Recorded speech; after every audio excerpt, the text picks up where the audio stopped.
sedulurku aja nganti kliru mung Gusti Allah sesembahanmu rinten lan telu mung 5 wektu kanggo mbrasta mungkar lan nepsu.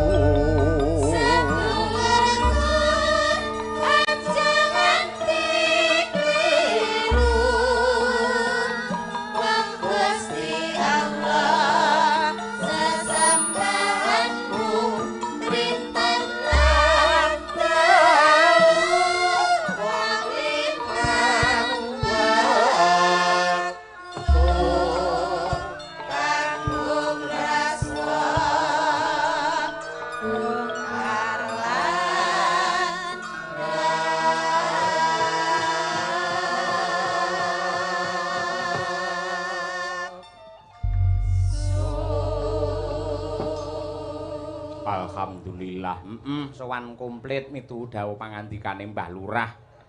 Sugeng Purnomo, ya gamelan wayang saka ngomah.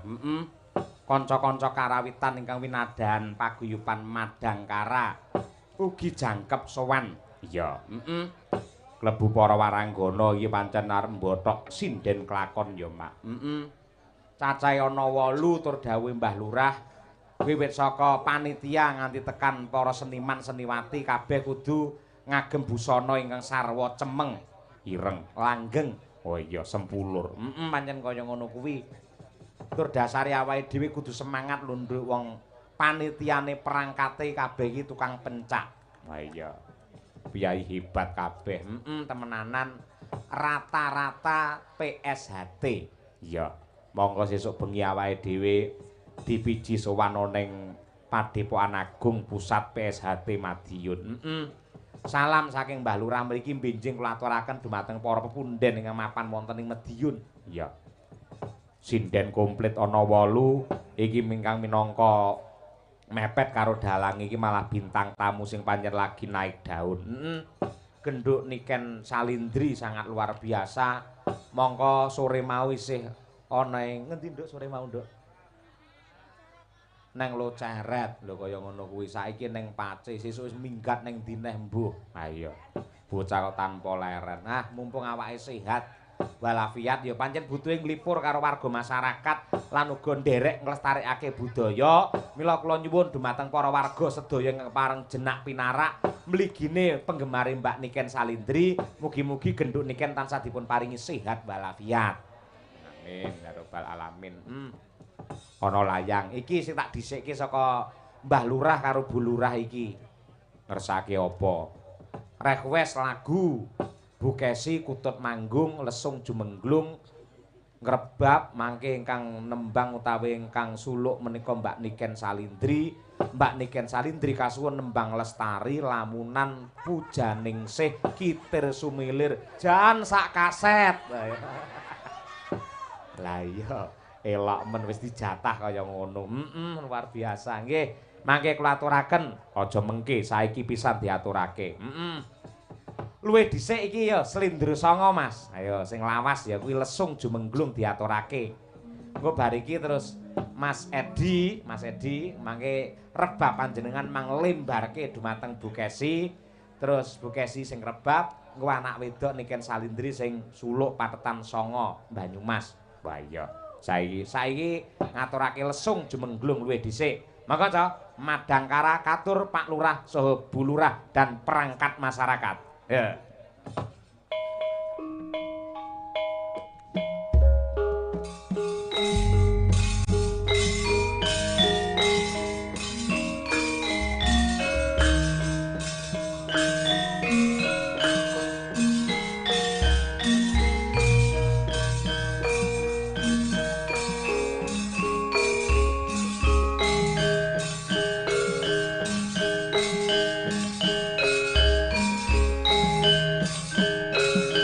Bukesi tunggal Bu.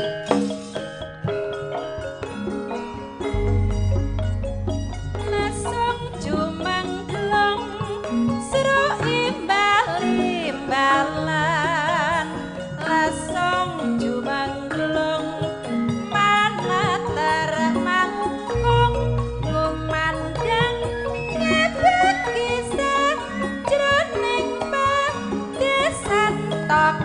tok tek tok tok bung tok tok tek tok bung tok tok tek tok bung tok tok tek tok bung.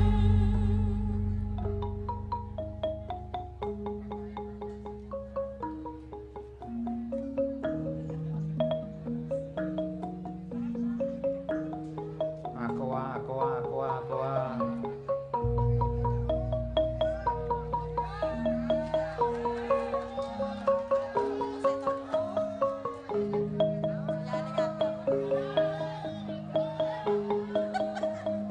Kirien. Kalih danyange mboten oleh, kosek.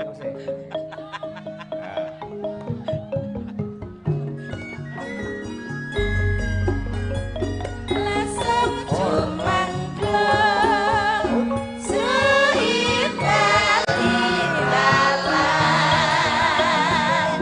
lesung jumangklung waratelan untuk kumandang untuk kisah jeneng kang kisah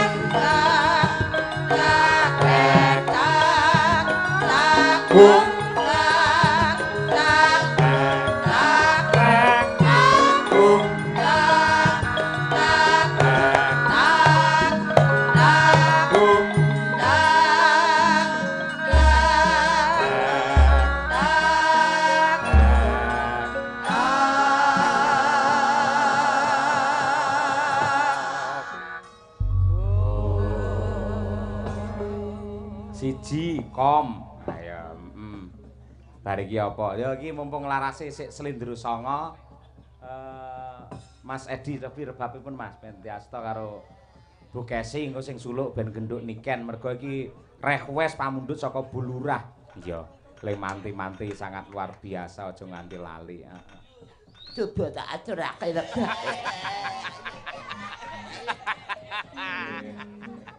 Nggih. Alon-alon dhisik. Iya, alon. Wiwit saka sing klasik luwih dhisik saya anget gek dijumenengake warangganane. Iya. Mboten giyok mang minggah Mas. Ini ya masa ngasto anduk lho nggumun. Arep ngelapi apa? Matur nuwun Mas Edi, terima kasih sangat luar biasa. Iya, luar biasa. Ing atase tukang parkir iso ngrebab jos. Sing parkir kancane dhewe ra bayar. Kayune Purwa sejati nduk niken nggih. Jenengan tak tak lilani ngaturake salam hormat kepada para pengunjung malam hari ini luar biasa. Ini adalah Niken Mania dan juga Cahyo Lovers. Caksi Lovers. Caksi Lovers saya. Ya, ngaturaken sugeng dalu sugeng midhangetaken kagem sedaya ingkang sami lenggah sami rawuh. Mugi-mugi panjenengan sedaya khususipun Bapak Lurah, Bu Lurah, Pak RT, Pak RW, Bapak Kapolsek, Kapolres sedaya para tamu undangan VVIP. Semoga tansah pinaringan rezeki ingkang kathah barokah, sehat selamat wilujeng, tansah pinaringan berkah barokah, terus rezeki sing nomplok. Muga-muga saged nanggap Bapak Kuntadi kalih Niken Salindri piyambak-piyambak. Amin ya rabbal alamin. Nanggap Pak Cahyo niki mboten rugi Pak, saestu biasane bibar nanggap Pak Cahyo niki benjinge niku malah rezekine saya akeh 2 kali lipate. Amin ya rabbal alamin. Niku senes omongan kula, niku omongane prewangan kula ngoten lho. Niken Salindri ki pancen elok tenan bocah iki ya. Ya Nduk, ben penonton suasanane bisa tenang terkondisikan menawi klasik mboten sah jumeneng riyen nggih sabar ngono lho. Lek sing ngomong aku mesti dibisui aku malan. Lek sampean mesti manut karo sampean wis to. Nggih niki diparingi sing alus riyen nggih Pak Bu. Amargi nggih kalih leren riyen mengke dirungone sing alus-alus riyen mengke bagian kasare ra diwengi mawon. Lah kuwi lho penonton dong ngrungokne ora ngono kuwi ora. Soale kula niku nek wayangan niku senengane sing halus-halus riyen, Pak. Masa ta, Nduk? Amargi saya itu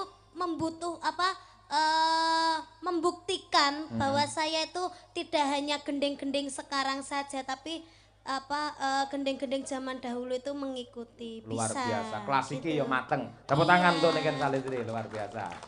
Nah, Mungkin nek salah ampun dukani lho, Pak. bab napa? Niki mengke? Ora nek urusane aku nolak salah sampean dukani. Lek karo Pak Lurah dipotong aku ora ngerti. Pak Lurah mosok yo ngerti. Ora ngerti ya, Nduk ya. Oh, ndak ngerti kan. Sing ngerti gur awake dhewe iki ya. Heeh, cocok lek ngono. Pak Lurah ngertine nggur lestari. Heeh, karo Puji Ningsih ya. Pujane. Maklum wong tuwek ngertine ya Puji Moyo. Ayo ngono kuwi. Bu Kesi wis siap coba disenggreng Bu Kesi rebabe. Siap. Nah, senggreng. Pak sik. Cahyo. Dalem. Tapi mosok teng mriki mboten maju sithik ngoten niku. Oh, boleh, lho. boleh. Yo, Lah agak ke iya, depan tetap gitu duduk. loh. Ning pinarak lho ya. Ora iso ta ngerbab karo ngadeg. Ayo. Mboten lenggah mawon tapi maju ngoten lho sayangku. Oke, ya. Iya. Ya, wah. Inggih sayangku. Wah, kuwi lho ditiru anakmu kuwi lho. Nduk niken. Dalem, Bu. Sampean mau lagi wae lek matur kok pinter men ya sampean lek mayok-mayoke bapakmu pinter ram to, Nduk. Ya Kula Allah. mboten mayone niki kenyataan, Bu. Kula niku survei, wong sing bar nanggap Pak Cahyo niku kan mesti kula survei niku, Bu. Penghasilannya itu loh. Langsung Meningkat, 2 kali lipat loh, Bu Tiras. Amin ya Allah berkah barokah sedayanipun lan mugi-mugi sedaya warga masyarakat kepanjen mriki panjen tansah pinaringan berkah lan barokah rezeki ingkang malimpah saking Gusti Allah Subhanahu wa taala. Amin. Ayo Nduk awake dhewe duet maju. Ayo wis. Ayo ngamen kan ngamen yang perapatan kan. Allahu Akbar. Heeh. Kaya ning Bang Supace lho ayo ndang ayo. Nah, lagi iki malah peng-pengan kabeh. Sijine sinden ya dosen, sijine ya sinden viral. Kula calon dosen kok, Pak. Amin, amin ya rabbal alamin. Cocok. Dosen karaoke. Oh, ndek enek ya, Pak ya. Coba tak amini tembungmu elek men. Apa enek dosen karaoke. Lek mulang ku terus nang endi wae ayo. Ning room. Allahu Akbar mboten, Pak. Wong guyon kok. Ken aku ki ngomong tak hati-hati mergo enek sampean lho, sampean malah telebang-telebung kaya ngono. Mboten, Pak. Pelawak kok, Pak. Nggih. Nduk, Nggih, siap Cahayu? siap, Bu. Ya Allah ayune kok sampean nggih kebaya ireng dan ketok mencorong kaya midodari turun saka langit lho, Nduk.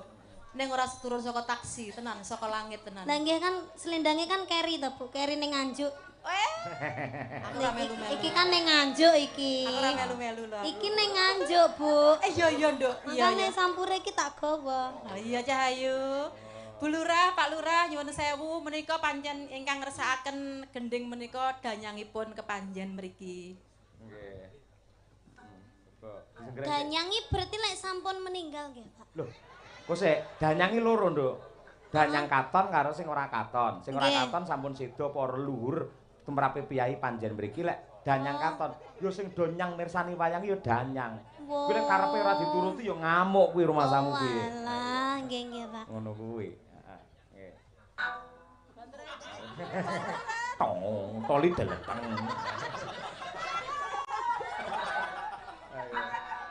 Kok banter men ya?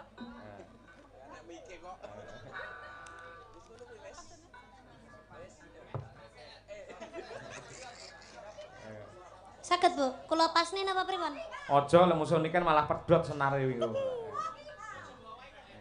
Niki napa mboten anu to, Pak? Biola to, Pak? Biola Jawa kuwi biola Oh, biola Jawa Jawa. nggih. Lek biola kae senare lak enek papat. Iki malah gur loro rebabe lebih sulit. Ayo ngono kuwi.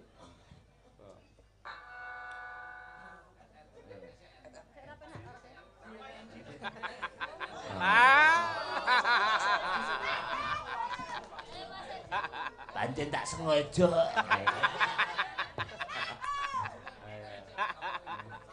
Lah. Ayo.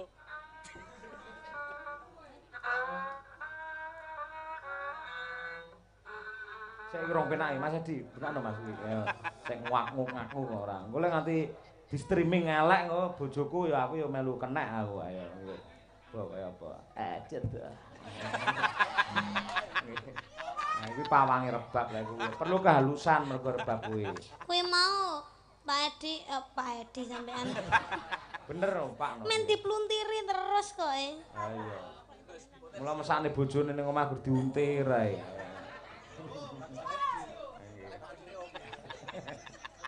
Lah iya. Coba dicek karo pawange. Wes.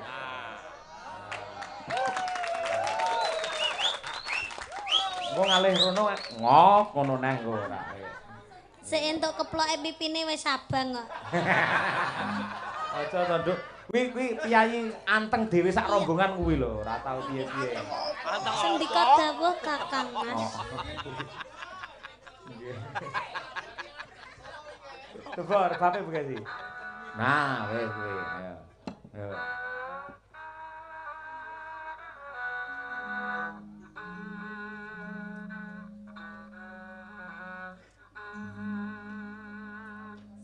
Siap. Perlu ngangge dinglek ora Bu Kesi? Dinglek, rasa. Rasa ya. Lek anu apa ngangge pupuku sing ning kono ganti dinglek. Kok yo enek, wong yo enek anake lho. Sorry, Nduk. Ngene iki metu dhewe, Nduk. Aku anyel ya antara Cek, waktu. Anyel aku. Nduk niken, lek ngono aku arep gawe parian kanggo bapakmu, Nduk. Alah parian apa? Tor ngono sik to. Ikan gabus makan tinta. Cakep. Pak Cahyo bagus. Bu Kesi semakin cinta. Yes. Ayo, kowe gawe parian kanggo bapakmu ayo. Duwe ora, Ken? Pun tadi, di. Di. Enek medhi tak wetak lho engko. Untuk kuwi, Bu. Sik. Pak Edi. Mangan kroto. Kuwi wong apa manuk? Lah Pak parian, Pak. Parian ya. Pak Edi mangan kroto. Terus? Bapak Cahya Kuntadi niken tasik jomblo. Nah iya. Heeh, ora apa-apa malah iso mandiring pribadi ora gagas liyane fokus untuk perkembangan seni dan budaya. Iya. Nggih. Kula tak karo Nanang mawon, Pak. Nah, coba kaya apa? Patetan Slindro Songo ala Kilenan. Mangga. Yuk.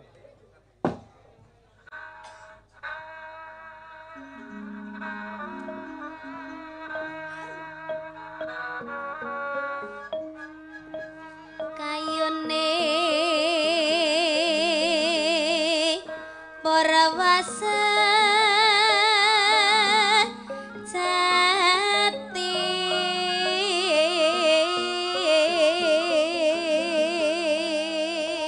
Tepuk tangan untuk Niken Salindri. Pangira jagat kadang kinar yara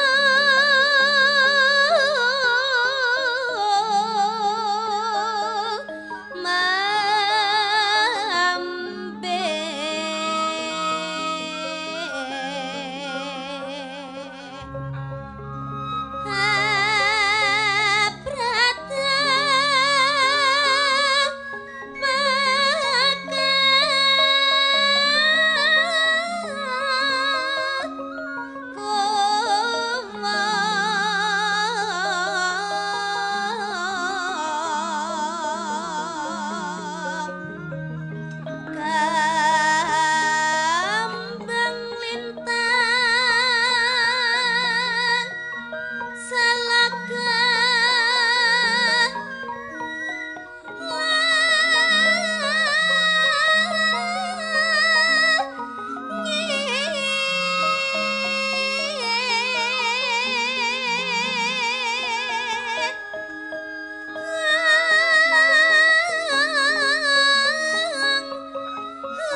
nuwun tepuk tangan para lenggah luar biasa.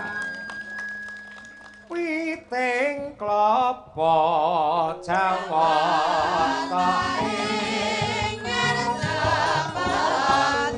genduk niken bukesi saged pinarak di tempat semula.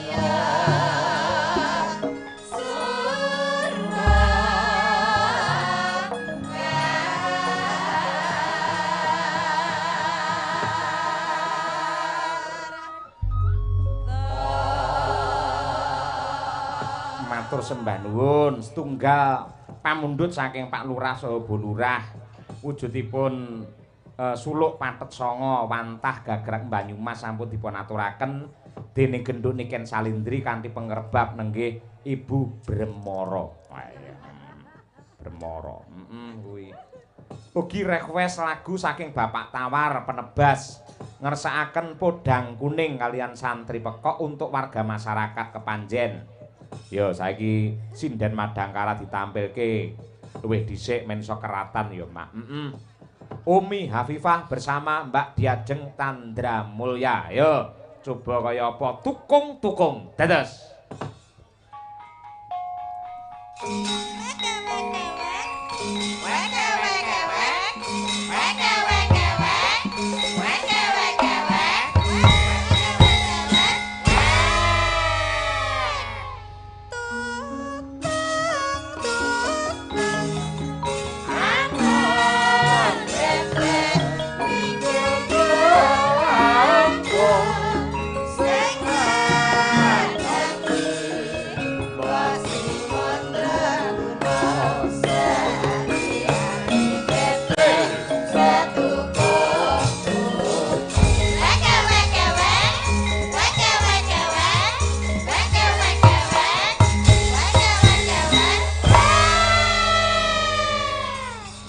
Ya nduk cah loro aturna pamundhut saking Bapak Tawar Penebas.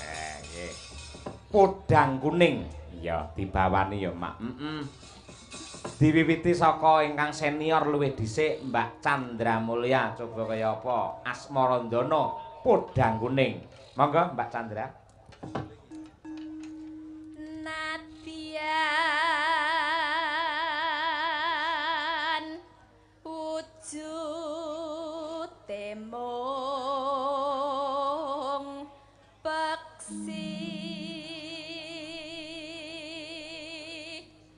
Nano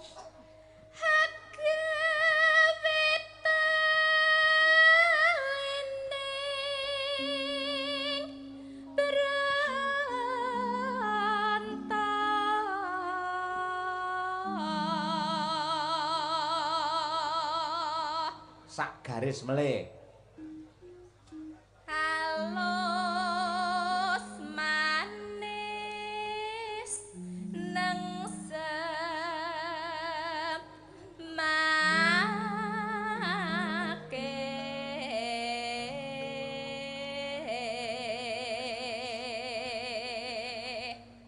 Oper ratune podang kuning Umi Hafifah.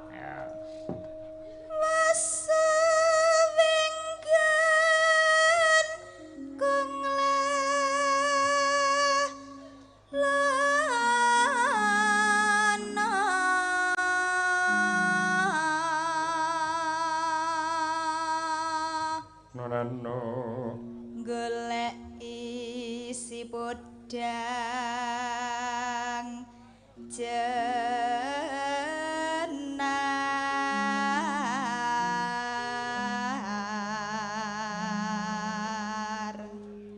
Ya yo iba bunga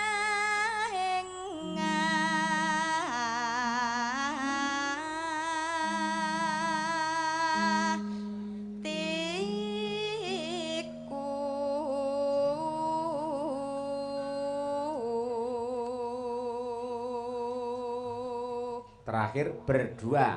Ya. Nyanding bisa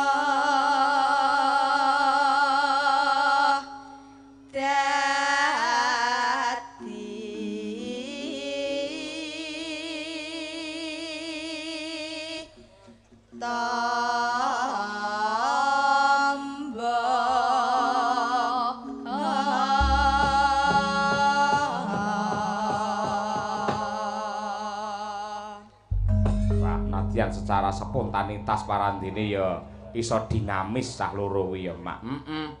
Terus ya manut ngendikane piyayi-piyayi kuwi yen Madangkara iki pancen sindene iki rapi-rapi, sindene iki cantik-cantik, suarane iki jan apik-apik, ayu-ayu. Wah, ayu-ayu tenan. Aku lek rabi kemruputen kok nduk tadi. Malah itu apik. Itu apik ora. Ndak boleh gitu, ndak boleh gitu. Kenapa sayangku? Aku ngerti lho Pak, sampeyan aja muni ngono aja sia-sia karo aku. Nggih. Kudu tetap semangat walaupun aku sudah menjadi tua. Mari kita menua bersama. Iya. Umur boleh tua namun cinta tetap abadi selamanya. Luar biasa. Tepuk tangan untuk tahu. Pak Dalang nyuwun sewu. Bu Lurah mengke badhe minggah, badhe maringi buka dumateng para waranggana. Kali asih lho. Kali asih. Oke, mangke bibar menika kula aturi minggah panggung. Ayo. Yuk diaturake podang kuning Umi Afifah dan juga Diajeng Chandra Mulya bersama Madangkara. Yuk.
Bapak Sugeng Purnomo.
enggak ngene, coba. Iki banyak fenomena, banyak kejadian sing unik ning ya janjane mprihatinake, Nduk. Piye? Nah, akeh saiki ya pamane ya iki karo diajeng karo sapa jenenge Umi iki kanca. Kanca kentel akrab. Ning sok-sok iso bentik, sok-sok iso geger mung perkara rebutan lanangan. Saiki aku kepengin ngerti ngecek kepribadiane cah loro iki. Upamane Mbak Diajeng iki wis duwe pacar, ya Mbak. Duwe pacar apa bojo wis bebas, pokoke duwe sambung rasa tresna. Delalah sampean ngonangi lamun to pacarmu kuwi jebul selingkuh karo si Umi Habibah iki ya. Modele pawakane lak kaya wong selingkuh to wisan iki. Kira-kira ekspresimu jangan nganti aja direm, aja piye-piye, ning seperti apa adanya. Pokoknya nesu, Umi pun juga bisa membela diri dengan argumen-argumenmu sendiri. Ya. Sampake dhisik, songo, yo ben gayeng cah loro. Yo, ha. Petok iki.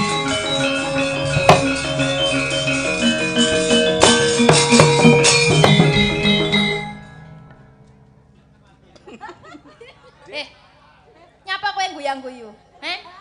Nyawang aku. Orang guyu. Ora usah ndelok-ndelok wae. Ngomong no? Lah mbiyen aku ngene kok. Ngene piye? Aku tau ngene. Kowe rasa alasan lho ya. Nyapa? Kowe nyapa kok nyedaki pacarku? Ora Piye aku lho ngerti weananmu. Lah iya ora salah. Kowe ora ngerti ditapuk sandal karo sinden? Wis tahu. Wis tahu pengalaman iki ngene.